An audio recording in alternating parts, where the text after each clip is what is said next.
తిరిగి BCN news కి స్వాగతం.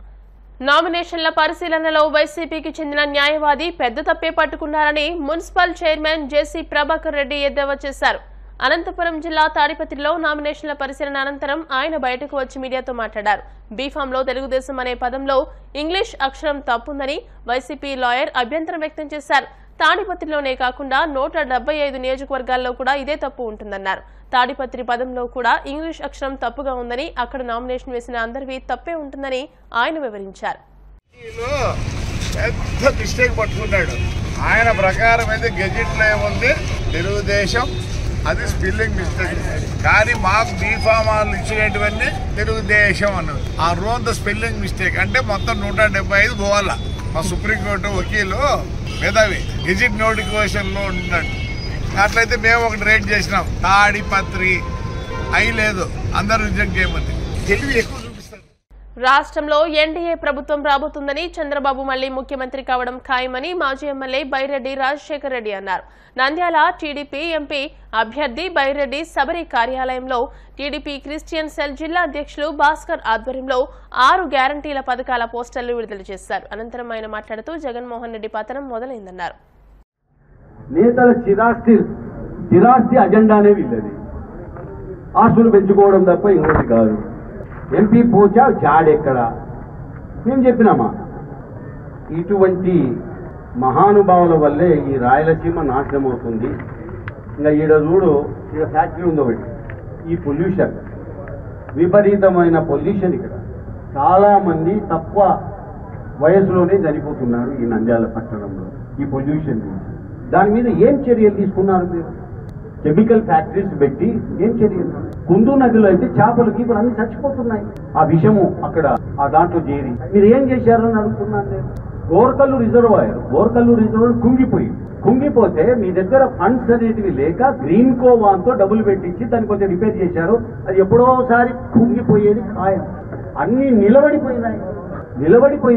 ఇంకా శ్రీశైలం ప్రాజెక్టులో నీళ్లు మొత్తం తెలంగాణ వాడు కొట్టుకొని పోతుంటే నువ్వు ఎప్పుడైనా ఏమన్నా అడ్డుకున్నావా ఎంపీగా? ఈ ప్రాంతంలో మీరు ఎప్పుడన్నా పర్యటించారా? శ్రీశైలం ప్రాజెక్టు గురించి కానీ, మన రాయలసీమ హక్కులను గురించి కానీ, ఈ ప్రాంతానికి కావాల్సినటువంటి నీటి వాటాలు సాధించే దాంట్లో కానీ, కృష్ణా బోర్డు అది వాస్తవంగా అయితే కర్నూలులో నంద్యాలలో పెట్టాలా? దాన్ని తీసుకుపోయి ఆడనో పెడతామంటే కూడా మీరు ఒక్క స్టేట్మెంట్ ఇవ్వలే, ప్రస్తావన చేయలేదు. మీరు ఈ రకంగా అన్ని చేజారిపోతున్నా మీరు అడ్డుకోలేదు. బాధాకరమైనటువంటి విషయం.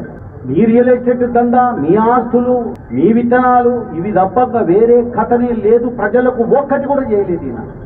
ఈరోజు చూడండి, మీరు రైతులే వచ్చారు ఆ ఊర్లో రాజు మేమేమలా. ఇదొక గ్రామం, జస్ట్ 1 ఇన్సిడెంట్ చెప్తున్నాయి. ఎన్ని గ్రామాలు, ఈవెన్ చెరుకు చెట్ల, అదే రకంగా మీకు అక్కడ ఉయ్యలవాడ మండలం, అన్ని మండలాల్లో కొంపలు కూల్చి వచ్చారు. రైతుల కొంపలు కూలిపోయినాయి ఫైనాన్షియల్ గా. వీళ్ళు కూడా చెప్తారు చూడండి. ప్రజలకు కొండంత అండగా ఉంటానని విజయవాడ పశ్చిమ బీజేపీ అభ్యర్థి సుజనా చౌదరి హామీ ఇచ్చారు. 50వ డివిజన్లో ఆయన పర్యటించారు. ఎన్డీఏ ప్రభుత్వం రాగానే నిజమైన అభివృద్ధి ఎలా ఉంటుందో చూపుతామని సుజనా అన్నారు. మోదీని కూడా తీసుకొచ్చి ఆదర్శ నియోజకవర్గంగా మారుస్తామని అన్నారు. ఏ డివిజన్కి వెళ్ళినా, ఎక్కడికి వెళ్ళినా దుర్భర పరిస్థితి కనపడతాం.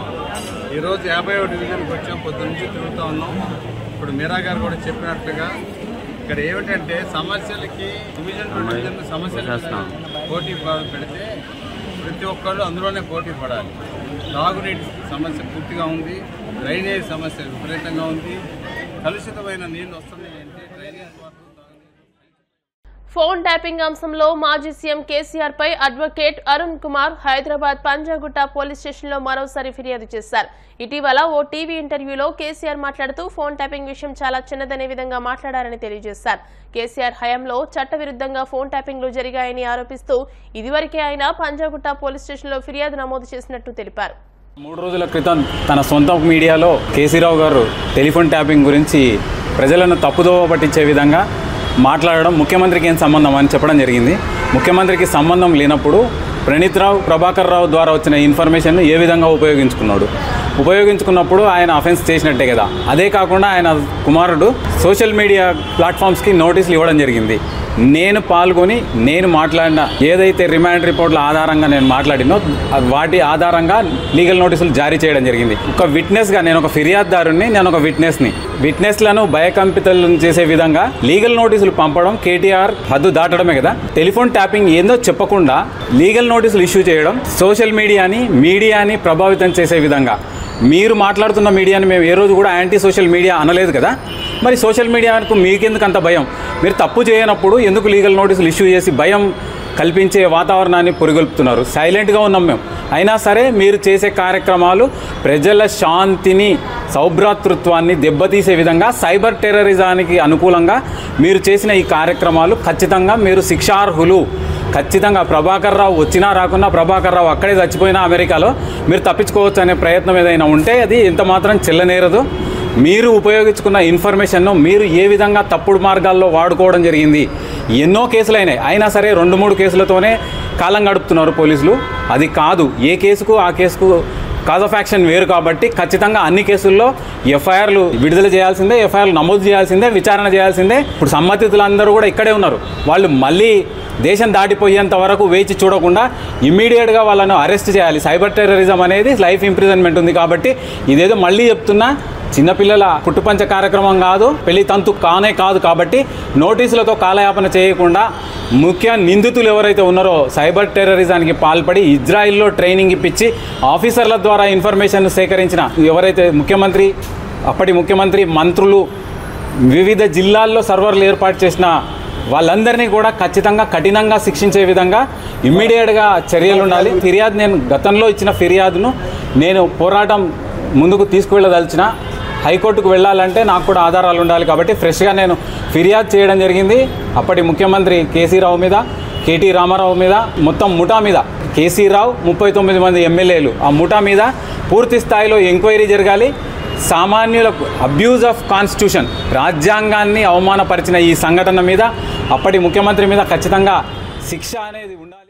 ఇప్పటికే ఉమ్మడి అనంతపురం, కర్నూలు జిల్లాలో స్వర్ణాంధ్ర సాకార యాత్ర పేరుతో Hindupuram MLA cine hero Nandamuri Balakrishna bus యాత్ర నిర్వహిస్తున్న సంగతి తెలిసిందే. ఈ రోజు తిరుపతి జిల్లా గూడూరు, కందుకూరులో ఆయన బస్సు యాత్ర సాగింది. ఈ సభలో పాల్గొన్న ఆయన మాట్లాడుతూ జగన్ రాక్షస పాలనను దించేందుకు ప్రతి ఒక్కరూ ఓటుతో బుద్ధి చెప్పాలని పిలుపునిచ్చారు. ఎన్డీఏ కూటమి ప్రభుత్వం అధికారంలోకి వచ్చిన తర్వాత ఎస్సీ వర్గీకరణ చేసి తీరుతామని స్పష్టం చేశారు.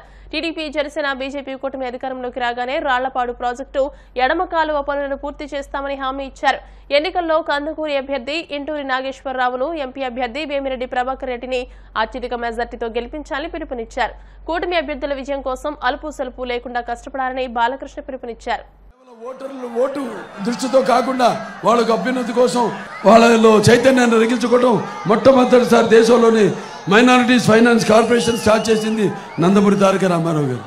ఆంధ్ర రాష్ట్రం విభజన అయిన తర్వాత మరి మన చంద్రబాబు నాయుడు గారు ముఖ్యమంత్రి అవ్వడం జరిగింది.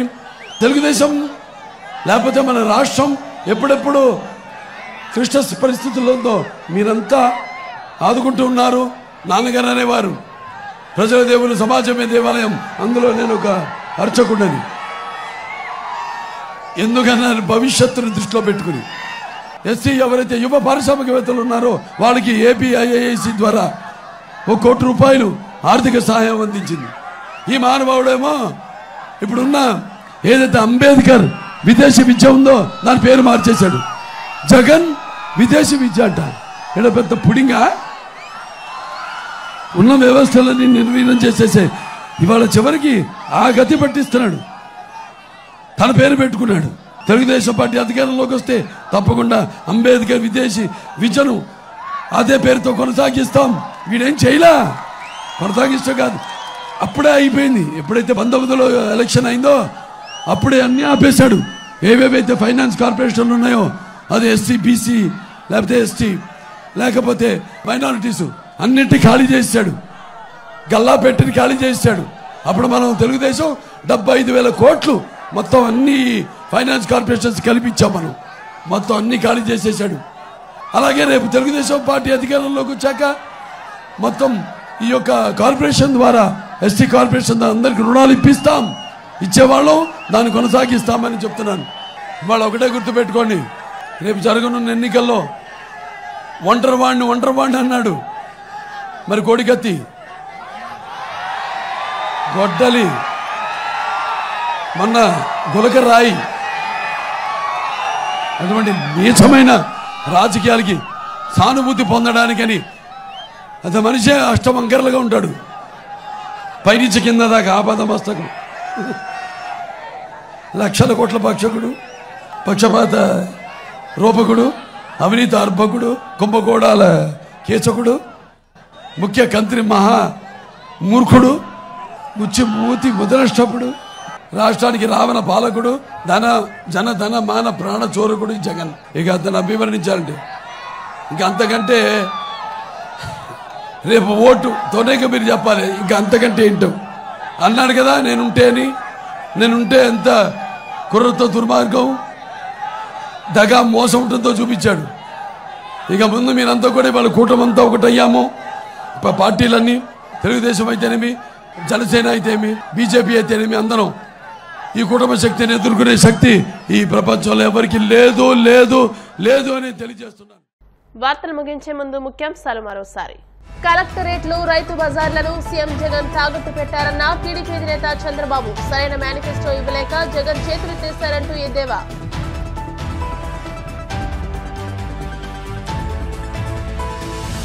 స్ట్రాంగ్ రూమ్లు, కౌంటింగ్ హాల్, రిసెప్షన్ సెంటర్ల పరిశీలన చేపట్టాల్సిన ఏర్పాట్లపై దిశానిర్దేశం చేసిన కాకినాడ కలెక్టర్ నివాస్.